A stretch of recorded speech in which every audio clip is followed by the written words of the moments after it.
Everything. Good morning. We are live. Danny Cobbin here at 1-1 Coaching. And like I told you, I am bringing people in this week because I don't know all the answers. I have Amy here. She's from Pittsburgh and she's a registered nurse. But what the reason why we know each other is because she's a coach. And we found each other in the Genius Catalyst Intensive. And what that is essentially Michael Neal talking about the universe and everything that goes along with that. I just want to, Amy, if you want to tell them a little bit about yourself, and then we can go right into whatever it is we want to talk about. Yeah.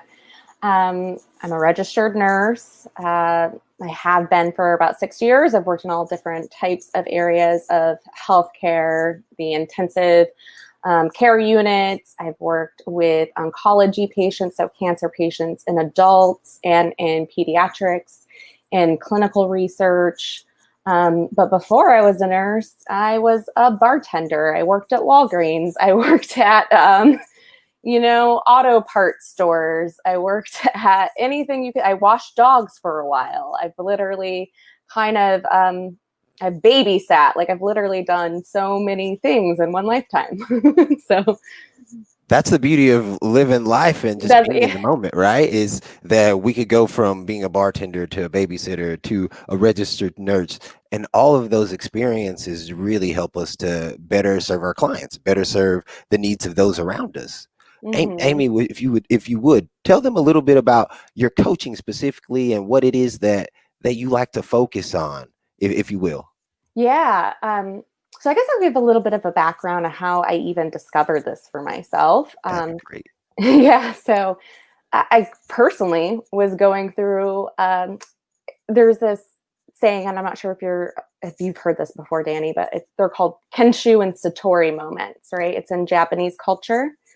And so it's like personal growth comes from really painful experiences sometimes, right? Where we're going along the path. And as a country, we're kind of experiencing that, right? We're experiencing this deep Kenshu moment.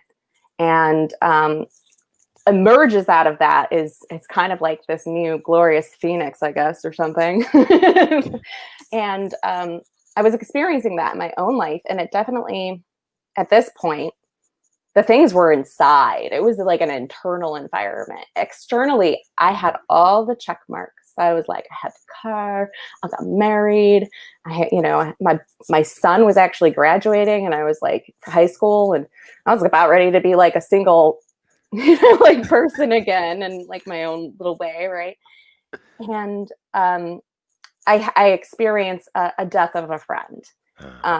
And it brought back a lot of trauma for myself of experiences, that friendship, of what it meant to me. And I started experiencing, and something I've had in the past is PTSD and depression and anxiety and just going through life, carrying on, and what I can see now is I thought at the time I was pretending that I was happy. Yeah. But what I can see now is I just always was. Like that actually is me. Like that, because other people will go, oh wow, like how are you so positive? And it's like, well, that's actually my nature. And even through all the muck of life, it still shines through. Wow. Hey, I just wanted to say I'm sorry for that experience. I lost someone close to me earlier in life, and it threw me down a spiral, a rabbit hole that took me years to get out of. And what you're saying about the ups and downs, the ebbs and flows of life is that's where I've looking at it. That's where I've learned a lot of where I'm at right now is through going through consistent, you know, hardships and challenges.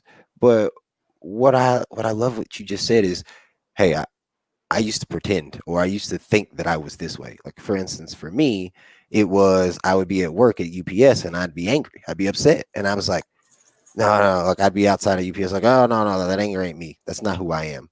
But now looking back, like I was okay, I was fine, but I kept thinking all of this stuff about what it meant that I was here and doing the thing. Is that a little bit about what you're speaking on?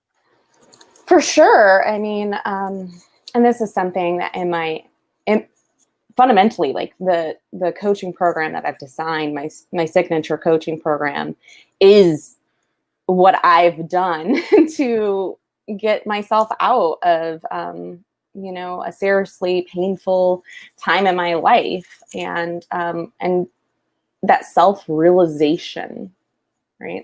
That we are really more than our bodies and our experiences and our thoughts, or what we've made up of who we are in the world. That there is something so much deeper and vaster to who we are as living beings inside. What we're gonna get a little bit more to your course in just a moment, and Yeah. maybe even opening up and telling a few people about what it would look like if you were inside and you were participating in that course. Well, Mm-hmm. I want to hone in on something you just said there. And this week I was wanting to bring people in to talk about self-care, personal development, just generally taking better care of myself first. Because what I realize is on a plane we talk about putting our mask on first, and Mm-hmm. oftentimes we don't do that. Like and as a nurse, I'm sure you see that people come into the hospital, come into your office, and they're like, "Yeah, I haven't taken care of myself." Oh yeah. Oh yeah. And that's the challenge right now, especially during COVID, Yeah. is that I don't know how to take care of myself. I'm in an absolutely different territory, a different area, a different space. And what you just said about, hey, I went through some hardships and then this is what I did to get through it. That could Mm-hmm. be, in my mind, used for anything, whether that's COVID, whether that's transitioning uh, from being an adult to a super adult. And what I mean is just Super adult. a parent, a worker, a husband, a father, a super adult. Yeah, I actually love that term, super adults, because So, we all gotta get down with adulting. And self-care, apparently, you just do things. You don't care for yourself because you have so many other people to care for in adulting, right? yes, yes, yes. You and it can be different for everyone. You just brought up patients coming into the hospital, and their loved ones. Well, they go home at some point in time, and especially in my experience working in the neurosurgical ICU, where people have aneurysms or strokes, and they sometimes they have a totally different baseline that requires a whole new level of caregiving that people aren't they're not trained for that. They don't work in that field, and they have to arise to that occasion in their life. And here's the thing about us as humans: we're incredibly resilient. Yes, yes. We are designed and made to adapt and evolve as life goes forward. And the thing that really gets thrown off is our perception of what life's supposed to be. That internal conflict kind of arises. That internal, like, this is the perception I had for my life, and now I'm dissatisfied with it, instead of just enjoying the existence and that natural resilience that comes from a deeper place.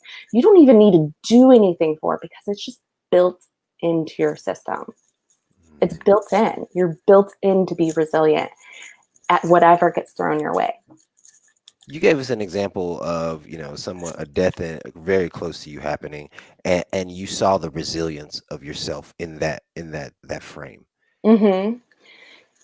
What are some things that or that to do, because everybody is different, like you said. But what are some of the things that help you pick yourself up whenever you were going through something, one of those down, lower moments? So I guess I have to be a little more honest about the context of my friend's death. She committed suicide, and, Mm, and I had a previous suicide attempt at one point in my life, and she was the only person who knew that about me. And so when I say I started going back to PTSD, there were things that in my life that were occurring at that time that were triggering all of those things. So this was like a very complex healing. mhm. Um, and on the day of her funeral, 11 people got murdered in Pittsburgh in the Tree of Life shooting. And so my whole reality of like the world really got shooken for me all at once. Yes. And so that it really was a complex healing process for me. Wow. So what grounded me the most? Oh my gosh, like she was a beautiful person, and I'm gonna get sad, but losing her was really hard. And so I just fundamentally saw this. I have to take care of myself. Like I have to take care of all of me because I have a duty. I'm alive. I have functioning arms. I have legs. I have all these beautiful things in my life. And it's just selfish not to take care of myself. We have this misconception that taking time for ourselves is selfish, that we have Yes. to do and do and do. But honestly, as you and I know, Danny, like time is a perception in your mind. It expands. And if Yes. you're not coming in with the right type of fuel mentally and physically, yeah, of course you don't have time. It's not about managing time, it's about the whole system. You manage your system so you can arise to the occasions that you're being called to arise to, you I know? love that. I love that. Managing your system. I was what I wanted to do for a long time was be top 25 in the Spartan races. And I was like, I'm really athletic. If I just go in the gym and I really just go out there and I get it, I'll probably be able to be top 25. And what I realized was that was not personal care. I thought it was. In my head, I thought me going after this goal, I'm going to work so hard, I'm going to get it. That's personal care. And it's like she's saying, it's the whole system. She is completely right. When I look at more than just physical exercise, running, lifting weights, and I start looking at the whole system, that's mentally, physically, my friends, my family, the people that surround me, the whole system Mm-hmm. is designed to work in our favor. Wouldn't you agree, Amy? Yeah. And what we sometimes take on is this dysfunctional independence of thinking that we have to do it all or that our way's best. I know I did that a lot. Like the way I Always. empty the dishwasher is the best way. And like other people are just not filling the dishwasher right. And the mental energy that goes into how the dishwasher is being filled up is just not really worth your time. So, and you start to see that like, I know that's so silly, like a silly little example, but I don't know how many people will get upset about something like that, right? That And that spend a lot of example time on something like that. that example is perfect for me though, because there was a time where I was asked to wash the dishes, and I was like, I got too much stuff to do. I got to write a paper. I got to do this. I got to do that. Da, da, da, da, da, da, da, da. And so I just walk out of the kitchen and I sit down. I'm about like, all right, I better get to work, start working. Realize I had nothing to do that day. It, it's just my thoughts about what it meant to wash the dishes that day. Like, oh, I don't want to wash the dishes. It's my work day. I'm gonna do this. And I used to get So upset. I used totally to get true. angry. Used to get it into these different spaces about I can't believe you asked me to do that. But I saved so much time and energy by recognizing that, oh, I really don't have anything to do. I just went and washed the dishes. Took 15 minutes, was done. And it Hmm. wasn't it wasn't it wasn't the problem that we often make a lot of the things that are happening in life.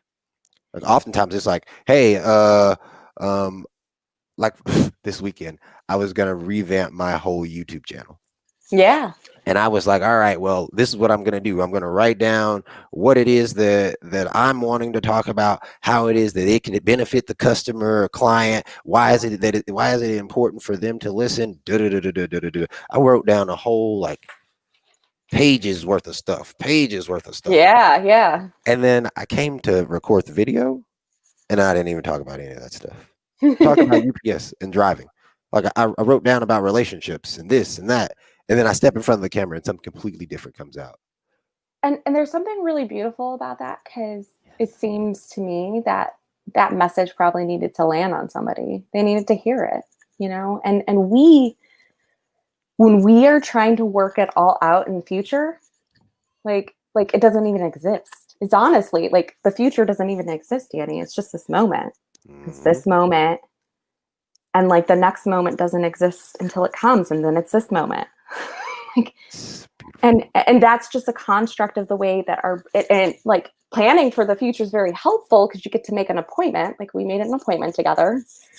But living in the future in our mind, which I do sometimes, we all do it, We all right? do We all it. do it. Sometimes I have like total conversations, like Oh yeah. what the next step's going to be in my mind. And, that could be really helpful, but also it could just be disorienting to the fulfillment that's available in this moment.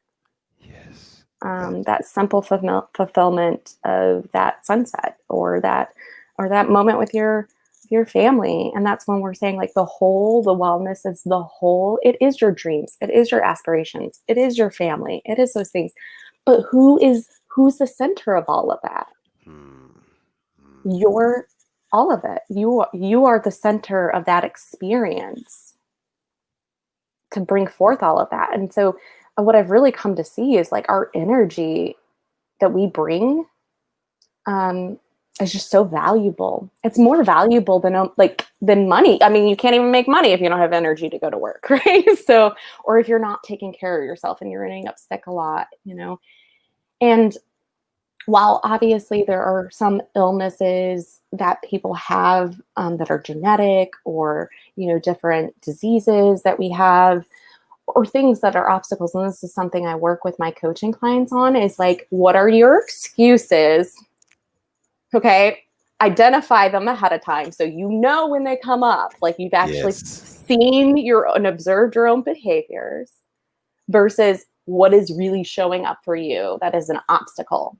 Mm, And now obstacles aren't impossible. There's ways around obstacles.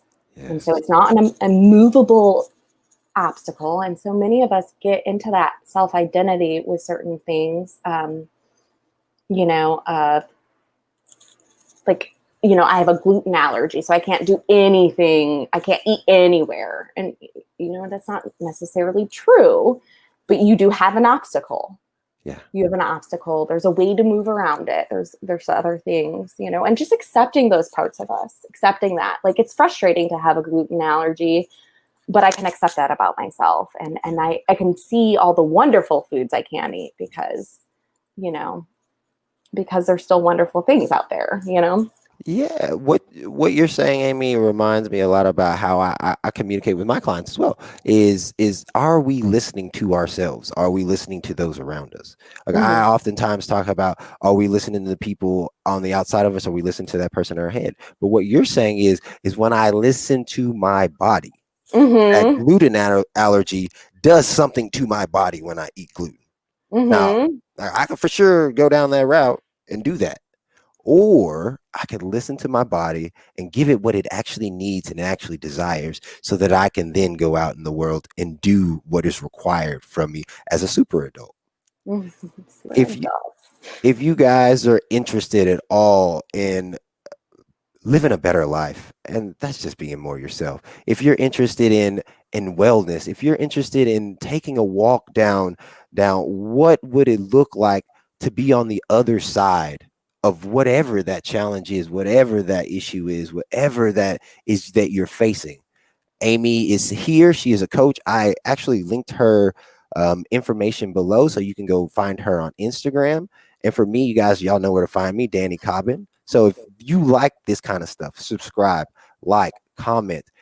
Amy will be on Instagram all day today. Well, she's always on Instagram. So send her a message and you'll be able to find her.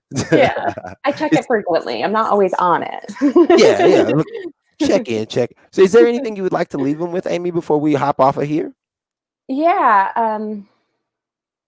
I, I think that more than anything, it really, really is fundamentally, like you pointed to, is listening to yourself and believing that you have the tools already built in to show up for all that's happening, in the moments that you need it the most. And it's a skill to be able to utilize that natural ability right? Like we kind of need some skills to be able to like start leaning on it. Mhm. But the really wonderful thing is it's just built in. So you don't have to create it. You just have to learn how to utilize it, right? Like it's already there. It's just like breathing air. Like it's already built in. There's so much about our bodies that just function without our knowing. I mean, I know a lot about physiology and stuff, but you don't, and yet your body's working just fine, right? Or I'm not saying you don't, you might, Well, but yeah, you know what I'm saying? Like, so that's what's the beauty, and resilience is just built in. The only time that we really get thrown off from it is our perception. It's the perception. It's not really that resilience left, it's our perception that it's not there because we don't realize it's built in, you know? So, um, yeah, so that's pretty much what I have to say to bring to wellness. And it's such an important time right now to be taking, I mean, it was important before. Preventative care is your first barrier, right? yeah. And when you are healthy is the best time to take care of yourself. Yes. And it is only going to add to all of your experiences. It doesn't take away. It shouldn't be seen as like a takeaway, those 30 minutes or whatever, 15. It is only adding to your life. It is not taking away. So, Like I said, if you guys want to follow Amy, her information is below. Reach out to her, ask her questions. It sounds like she has a wide array of experiences and knowledge that she can help you guys see. And what's great about the conversation that we're having is, although there is knowledge involved, it's something that just lies right underneath. yeah. Hmm. So today, go out, be more you, and we'll grow stronger together. Thanks, Danny.